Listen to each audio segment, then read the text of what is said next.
हम भारतीय इतिहास के बारे में पढ़ रहे हैं और उस भारतीय इतिहास में हम अभी पढ़ रहे हैं भारत के स्वतंत्रता संग्राम के इतिहास के बारे में। इससे पहले वाले मेरे लेक्चर में हमने देख लिया असहयोग आंदोलन के बारे में, सविनय आंदोलन के बारे में। अब हमें देखना है भारत छोड़ो आंदोलन के बारे में। भारत छोड़ो आंदोलन जो है एग्जामिनेशन पॉइंट ऑफ व्यू से अत्यंत महत्वपूर्ण होता है। क्यों महत्वपूर्ण होता है? क्योंकि ये भारत का ऐसा तीसरा सबसे बड़ा जन आंदोलन था और इस आंदोलन के बाद भारत में ऐसी परिस्थितियाँ बढ़ने लग गई कि अंग्रेजों को मजबूर होना पड़ा कि वो भारत छोड़ के चले जाए। इसलिए इस आंदोलन का भारतीय स्वतंत्रता संग्राम के इतिहास में बहुत ही महत्वपूर्ण स्थान है। और इस आंदोलन की सबसे बड़ी विशेषता यह है कि इस आंदोलन के दरमियान ही या शुरू होने के समय ही जितने भी बड़े राष्ट्रीय नेता थे, कांग्रेस के शीर्ष स्तर के नेता थे, सबको गिरफ्तार कर लिया गया अंग्रेजों के द्वारा। फिर भी यह आंदोलन जो है प्रारंभ हुआ और इस आंदोलन में जनता ने स्वस्फूर्त रूप से भाग लिया, इसलिए भारत के इतिहास में अत्यंत महत्वपूर्ण स्थान रखता है। इसी तरह से इस आंदोलन ने ये भी बता दिया अंग्रेजों को कि अब भारत की जनता कहीं ना कहीं तैयार हो चुकी है आज़ादी को प्राप्त करने के लिए। और अंग्रेजों को इस बात का ज्ञान हो गया कि अब उनके भारत में बहुत ही लिमिटेड दिन बचे हैं। और इसलिए हम देखते भी हैं कि 1942 के आंदोलन के पश्चात 5 सालों का समय लगा और भारत जो है आज़ाद हो गया। तो आज हम विस्तृत रूप से इस भारत छोड़ो आंदोलन के ऊपर ही चर्चा करेंगे कि भारत छोड़ो आंदोलन कैसे प्रारंभ हुआ, कैसे प्रोग्रेस हुआ और किस तरह से समाप्त हो गया। और इसके अलावा हम जब इस लेक्चर को कंप्लीट कर लेंगे तब हम क्या करेंगे कि हम मेंस से संबंधित, मतलब मेंस में यूपीएससी मेंस और सीजीपीएससी मेंस में जो भारत छोड़ो आंदोलन से संबंधित क्वेश्चन है उसके ऊपर हम चर्चा करेंगे। तो आइए हम चालू करते हैं भारत छोड़ो आंदोलन के बारे में। तो भारत छोड़ो आंदोलन जो प्रारंभ हुआ था ये हुआ था 9 अगस्त 1942 को। अब चूंकि अगस्त में हुआ था इसलिए इसे अगस्त क्रांति के नाम से भी जाना जाता है। अगस्त क्रांति के नाम से भी जाना जाता है। कहाँ से चालू हुआ था? ये चालू हुआ था बम्बई से। इस बम्बई का नया नाम क्या है? मुंबई। यहाँ से चालू हुआ था। इस जो भारत छोड़ो आंदोलन है इसके 2 प्रसिद्ध नारे थे, करो या मरो। दूसरा क्या था? अंग्रेजों भारत छोड़ो। तो इस तरह से एक ब्रीफ में हम बोल सकते हैं कि भारत छोड़ो आंदोलन जो है 9 अगस्त 1942 को स्टार्ट हुआ था। इसे अगस्त क्रांति भी कहते हैं। क्यों अगस्त क्रांति कहते हैं? क्योंकि अगस्त में प्रारंभ हुआ था। ये मुंबई से चालू हुआ था। इसमें करो या मरो अंग्रेजों भारत छोड़ो का नारा दिया गया था। और मुंबई में कहाँ से चालू हुआ था? तो हम बोलते हैं ग्वालियर टैंक मैदान से प्रारंभ हुआ था। अब इसका नाम ही है भारत छोड़ो आंदोलन। तो इसका नाम है भारत छोड़ो, तो इसका मतलब क्या है? किससे आह्वान किया जा रहा है? अंग्रेजों से आह्वान किया जा रहा है कि अब भारत को छोड़ दो। अब भारत की जनता जाग चुकी है, अब वो या तो करने के लिए तैयार है या फिर भारत की आजादी के लिए मरने के लिए तैयार है। तो इसीलिए भारत छोड़ो आंदोलन सबसे महत्वपूर्ण आंदोलन है भारत के इतिहास का। और सबसे विशेष बात यह है कि ये जो है भारत का तीसरा बड़ा जन आंदोलन है।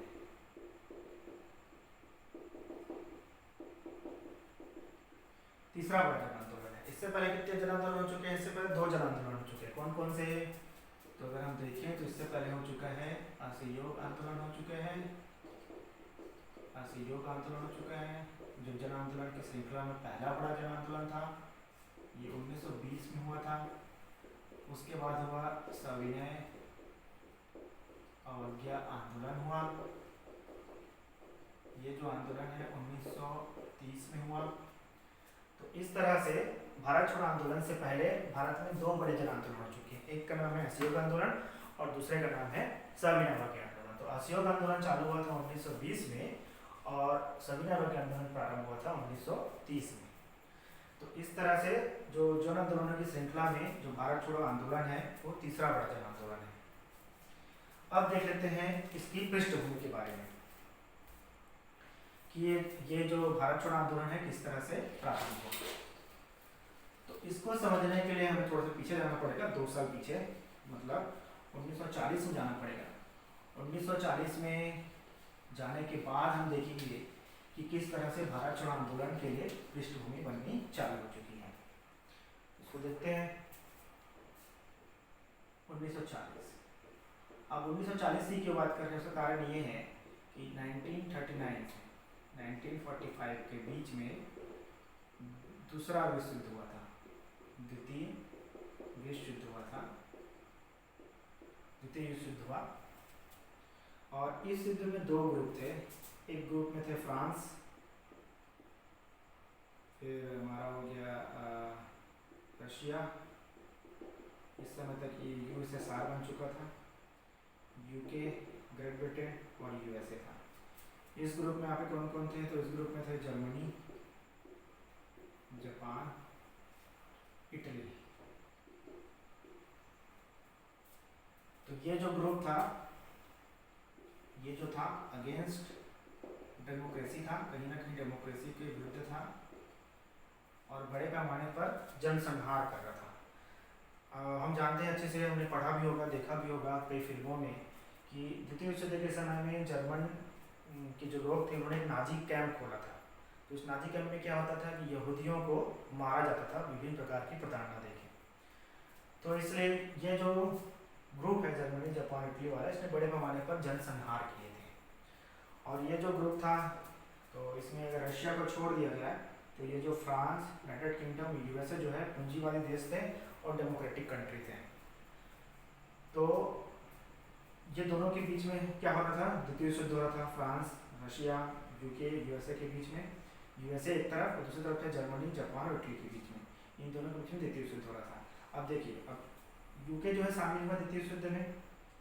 अब यूके के अंदर कौन आता था, हमारा इंडिया, क्योंकि इंडिया क्या था, इसका यूके का उपनिवेश था।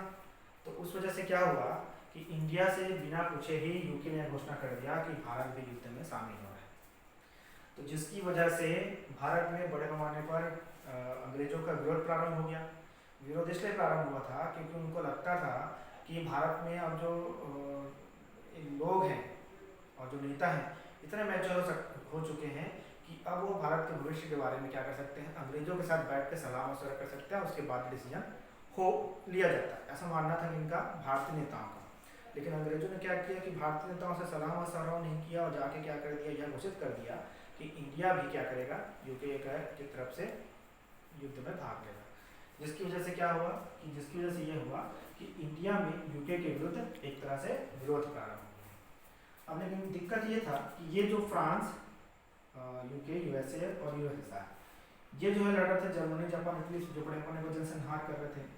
इसलिए गांधी जी का ये मानना था, गांधी जी, जवाहरलाल नेहरू और भी कई नेताओं का मानना था कि ऐसे समय में हमको जो विरोध है, इस तरह से हमको ब्रिटिश गवर्नमेंट का विरोध करना है कि उनको जो युद्ध लड़ रहे हैं जर्मनी, इटली और जापान के विरुद्ध, उसमें कोई दिक्कत भी ना है और हम अपनी बातों को भी रख लें। तो इसीलिए क्या हुआ, इसीलिए 1940 में गांधी जी ने प्रारंभ किया व्यक्तिगत सत्याग्रह। तो इस व्यक्तिगत सत्याग्रह में क्या करना था, इस व्यक्तिगत सत्याग्रह में ये करना था कि लोग जो है जगह जगह जाते, वहाँ पर सभाओं का आंदोलन करते, आयोजन करते और सभा के माध्यम से ये बताते कि वो अंग्रेज सरकार का विरोध कर रहे हैं। क्यों विरोध कर रहे हैं, क्योंकि उन्होंने भारतीयों से बिना पूछे भारतीयों को भी द्वितीय विश्व युद्ध में शामिल कर लिया है। तो इस तरह से व्यक्तिगत सत्याग्रह चालू हुआ और इसमें जो विनोबा भावे थे वो पहला सत्याग्रही बने। विनोबा भावे जो थे वो पहला सत्याग्रही बने। ये प्रश्न कई बार एग्जाम में पूछा जा चुका है, यूपीएससी में पूछा जा चुका है, सीपीएससी में पूछा जा चुका है। तो विनोबा भावे पहले सत्याग्रही थे। दूसरे हमारे थे जवाहरलाल नेहरू और तीसरे सत्याग्रही थे राजेंद्र प्रसाद। तीसरे सत्याग्रही थे राजेंद्र प्रसाद। तो इस तरह से व्यक्तिगत सत्याग्रह प्रारंभ हुआ, लेकिन व्यक्तिगत सत्याग्रह सफल नहीं हो पाया। हालांकि इसने भारतीय जनता को यह बताने में सफलता प्राप्त कर ली कि अंग्रेजों ने किस तरह से भारतीयों से बिना पूछे उनको युद्ध में घसीट लिया है। अब धीरे धीरे जब सेकेंड वर्ल्ड वॉर बढ़ने लग गया, वैसे वैसे क्या हुआ कि इनकी स्थिति खराब होने लगी युद्ध में। यूएसए के ऊपर क्या हो गया, यूएसए के ऊपर पर्ल हार्बर की घटना हो गई। पर्ल हार्बर की घटना हो गई। अब पर्ल हार्बर घटना क्या था, पर्ल हार्बर इसका एक बेस कैंप था, यूएस नेवी का बेस कैंप था। वहाँ पे जापान ने क्या कर दिया, हमला कर दिया। हमला करने की वजह से जो पर्ल हार्बर है नष्ट हो गया। इस वजह से यूएसए भी अब क्या हो गया, सेकेंड वर्ल्ड वॉर का पार्ट बन गया। सेकेंड वर्ल्ड वॉर के शुरुआती दिनों में यूएसए इस युद्ध का पार्ट नहीं था, बल्कि वो क्या कर रहा था कि जो मित्र राष्ट्र उनको हथियार की सप्लाई कर रहा था। लेकिन जब पर्ल हार्बर की घटना हुई तो यूएसए जो है क्या हो गया, युद्ध में कूद पड़ा। साथ ही में क्या हुआ कि हिटलर की जो एयरफोर्स थी उसने बड़े पैमाने पर यूके के ऊपर बमबारी की, जिसकी वजह से यूके की स्थिति भी खराब थी। तो इस वजह से उस समय के जो यूके के प्रधानमंत्री थे विंस्टन चर्चिल, उनके ऊपर दबाव बना कि वो भारतीय नेताओं से बात करे और उन्हें इस बात के लिए सहमत करे कि वो सेकेंड वर्ल्ड वॉर में जो मित्र राष्ट्र हैं उनको क्या करे, सपोर्ट करे, हेल्प करे। तो विंस्टन चर्चिल ना चाहते हुए भी यहाँ पर भारतीय नेताओं से बात करने के लिए एक मिशन भेजा। उस मिशन का नाम क्या है, क्रिप्स मिशन। और कब आया, 1942 में।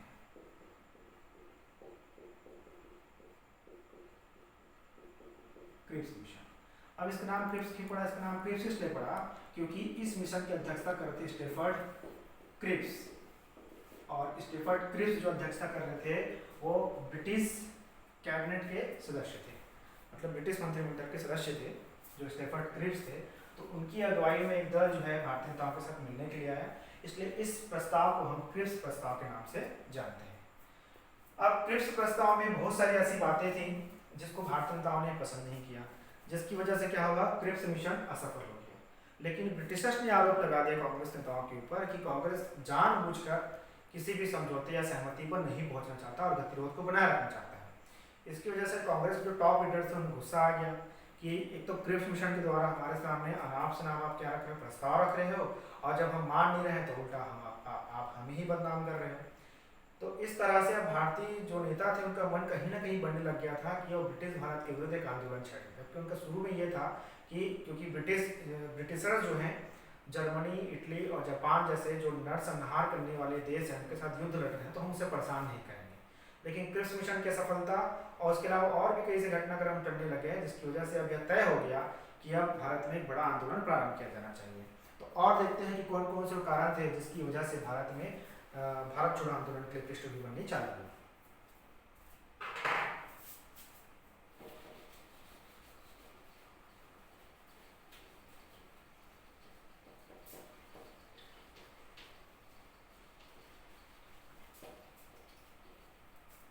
देखिए फिर समराइज करते हैं।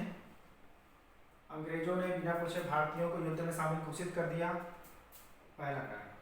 दूसरा कारण, क्रिप्स मिशन की असफलता। क्रिप्स मिशन असफल हो गया, ये कोई ऐसा बात नहीं बोल पाया, जैसा प्रस्ताव नहीं रख पाया जैसे भारतीय नेता मान लें। फिर जो तीसरा जो कारण था, तीसरा जो चीज़ था वो ये था कि महंगाई बहुत ज़्यादा बढ़ गई थी। महंगाई बढ़ गई तो महंगाई बढ़ने की वजह से आम लोग क्या हो गए, परेशान हो गए अंग्रेजी गवर्नमेंट से। उसी तरह से चौथा जो रीज़न हम बोल सकते हैं, जापान का खतरा, जापान के आक्रमण का खतरा, जापान के आक्रमण का खतरा होने लगा, खतरा उत्पन्न हो गया। क्यों हुआ, क्योंकि जापानी सेना ने बर्मा में ब्रिटिशर्स को हरा दिया। अब वो लग रहा था कि जापानी सेना कभी भी भारत के ऊपर आक्रमण कर सकती है, तो जापान के आक्रमण का खतरा भी भारत पे मंडरा रहा था। इसके अलावा हम देखेंगे कि जो ब्रिटिश आर्मी के लोग थे जो बहुत सारे जगहों से भारत में आए थे, वो भारतीय लोगों के साथ अन्याय कर रहे थे, कई भारतीय महिलाओं के साथ रेप कर रहे थे। इसकी वजह से भारतीय को में क्या था, उनके लिए गुस्सा था। उसके अलावा क्या हुआ, जापानी आक्रमण के डर से असम और पश्चिम बंगाल, या उस समय बंगाल बोलते थे, तो असम और बंगाल के जो बोर्ड थे जिसके माध्यम से जो मछुआरे थे मछलियाँ पकड़ने का काम करते थे और अपनी आजीविका चलाते थे, उनके बोटों पर कब्जा कर लिया, जिनकी वजह से उनके सामने आजीविका का संकट उत्पन्न हो गया। तो इस तरह से इतने सारे परिस्थितियाँ उत्पन्न हो गई थी जिसकी वजह से अब भारतीय नेताओं को लगने लगा था, खासकर महात्मा गांधी को लगने लगा था कि हमें अब अंग्रेजों के विरुद्ध क्या करना चाहिए, एक आंदोलन छेड़ना चाहिए। और इसी की परिणति थी कि भारत में क्या प्रारंभ हुआ, भारत में भारत छोड़ो आंदोलन प्रारंभ हुआ। अब हम अगले वीडियो लेक्चर में भारत छोड़ो आंदोलन के प्रोग्रेस के विषय में पढ़ेंगे, उसकी प्रमुख विशेषताओं के बारे में पढ़ेंगे। तब तक के लिए नमस्कार।